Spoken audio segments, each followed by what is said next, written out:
What's up, everybody? I'm in Florida right now, traveling, so we're going old school basic. I don't have a setup right now, so I wanted to go over a few things that I initially looked into when I first started investing and trying to learn how to better control my money. I invest on my own, which means that I don't use any other kind of trader, stockbroker, anybody. So any of the losses or mistakes that are made are on me, and any of the gains that are made are also on me, which I kind of like. It's interesting and fun for me. But because I invest on my own and I don't go through anybody else, I do not have access to after hours trading, which is trading after 4 o'clock or putting in orders and things before 9 o'clock, which I'm fine with. It doesn't really bother me that much at this point. um, Stock charts, to me, I do look at them, but I look at them over the 1 year mark, the 5 year mark, the 20-year mark, and the 50-year mark. Um, the longer that it's been in business, the better. Blue chip stocks are always really good to get into.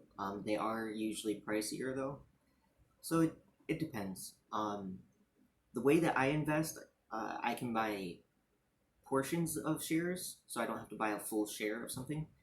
So if I don't have the full amount to invest in one share of a blue chip stock, I can buy a portion of that stock, which still keeps me in the running. And then I can build up to a full share, which is where cost averaging comes into play, and that's kind of how I invest. And I'll explain that in a minute. Um, so the stock charts, I don't really look at the day to day stock charts because they fluctuate so much. They're going to, based on daily events and what's going on in the world. You want to at least look at the 1 year mark minimum, the 52-week high and low, because that will give you kind of at least a 1 year cycle on what to expect, on how much it's increased in the last year with market conditions and what it's likely to do in the future, hopefully. But I don't mind them too much because the day to day stuff fluctuates a lot, but over long term, stuff is usually pretty steady one way or the other if it's a good company or not. Um, Cost averaging is how I invest. So if I don't have, like I said, I don't have enough for a full share, I can buy a portion, and then if that share or if that stock goes on sale, and I buy another portion, or if I buy even a full one of some stock, if it goes on, what I mean by goes on sale, is when the market takes a dip, like when Russia invaded Ukraine. A lot of stocks took a dip there for a minute, which to me means they went on sale, which is a good thing because you can buy. Why wouldn't you buy a higher price product at a lower price? I mean, it's a good deal. A lot of people panic and sell stocks when they dip. They're like, "Oh no, things are going bad. We don't have what it takes to get through this." Um, and they panic and they sell, and then things bounce back and they regret it. Some people are pretty good at being able to sell right before things dip, buy back in at a lower rate, and continue on from there. If that's your kind of investing, to me, that's a little bit riskier because of my other businesses. I don't have enough attention to dictate that kind of time to it right now. Um, so for me, when they go on sale, I buy more because especially the ones that I invest in, I know they're good, solid companies. They've been around for a long time. They've got really good leadership in place. That's one big thing to look at. If they're acquiring any other smaller companies, um, like with Google, Google acquires a bunch of other companies. Amazon has acquired a few other companies. Um, a couple different things. And as they acquire them, are they going to leave that leadership in place? Is that leadership good? Is the company good? Are they going to switch it out and make it better? Are they going to absorb it and turn it into something else? Those are all things that you kind of have to look at. So I try to cost average down. It doesn't work all the time, because it doesn't always work out that you have the money to invest when things are on sale, and things aren't always on sale when you have the money to invest. So sometimes your cost average goes up a little bit, but for me, the goal is to get it down, and while still increasing the stock that I have. A couple things to look at on when I pick a stock, I look at the PE ratio and or the dividend yield. Usually, if it has one, it won't particularly have the other.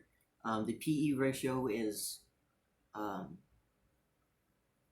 kind of what it's expected to do in the market going forward, how much you're expected um, to get on a return on that.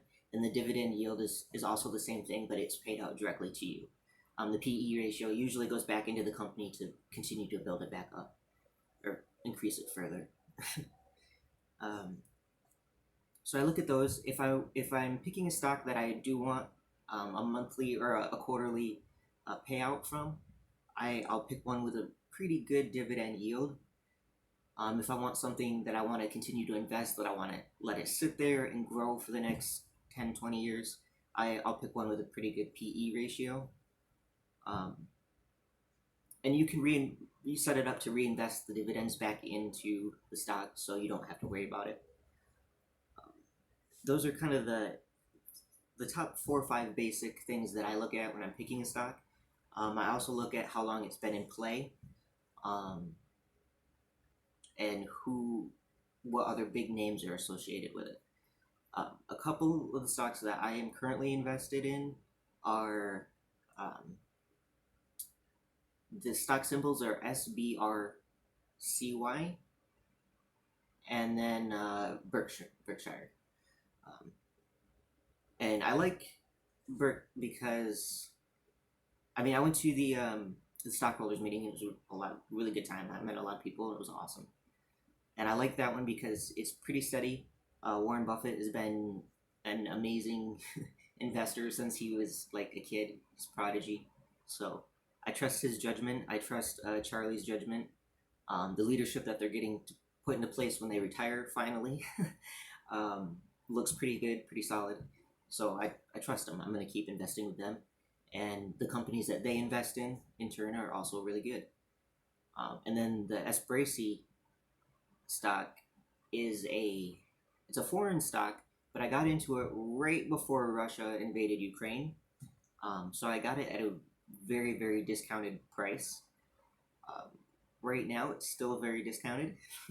It's still on sale, and we will see how that plays out next year. I actually have high hopes for a good return on that one um, in about the next 18 months or so. I've I'll definitely keep you guys updated on what that one returns, but I'm pretty excited about it. So um, that's kind of my basic intro to picking stocks. If you're going to do it on your own, a couple things to kind of look at. It gets a lot more invested, for no pun intended, from there. A lot more things that you have to look at, and I'll explain a few more things later on in other videos. And if you have any questions or anything, let me know. I'm going to keep this series going as though I'm talking to my family.